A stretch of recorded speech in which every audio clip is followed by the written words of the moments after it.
Hi, my name's Steve Miller. I'm a retired police officer. I retired as a sergeant from the Canton Township Police Department in Michigan. After a little over 18 years of service there, I retired as a sergeant.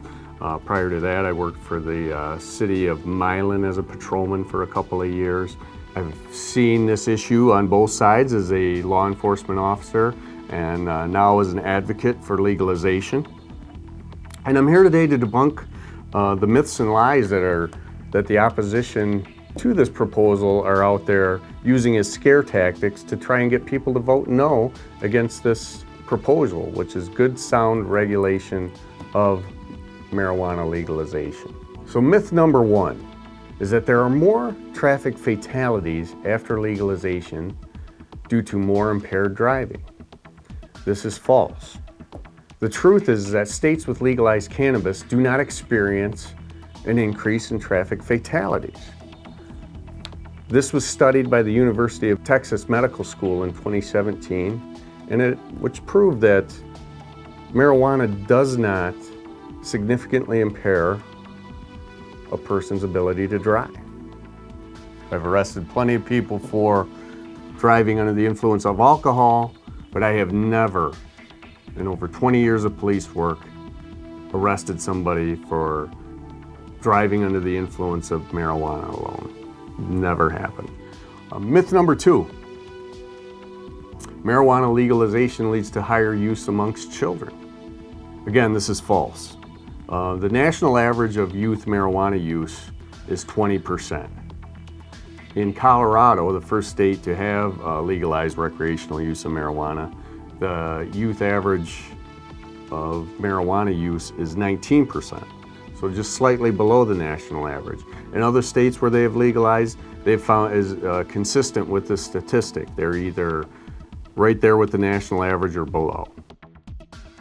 Myth number three, legalized marijuana leads to higher crime rates. Again, this is false. States with legal use of marijuana have experienced a drop in crime. There's also been a drop in binge drinking and other drug use, according to a 2018 study published by Science Direct. In over 20 years of police work, I have never responded to a crime in which marijuana was the cause. It never happened. And I would think you would find that a consistent statement amongst many law enforcement officers, if not all of them. There's been no crime that I've ever responded to in which marijuana was the cause. So it's been my understanding that certain groups of law enforcement are against legalization. And I can think that, yes, they probably are. And it's not for reasons of safety or the danger of marijuana or any risks involved, because they just aren't there. However, law enforcement tends to lose, especially the narcotics units, who are funded probably solely by civil asset forfeiture. Recently in Michigan, we've had a lot of our medical marijuana caregivers have been raided by the police and their property and their money taken. Civil asset forfeiture from marijuana is a source of a lot of income for police departments. So with that, we need to stop expending so many law enforcement resources on a harmless plant and start focusing overall resources on combating this opioid crisis that we have. With legalization becomes regulation.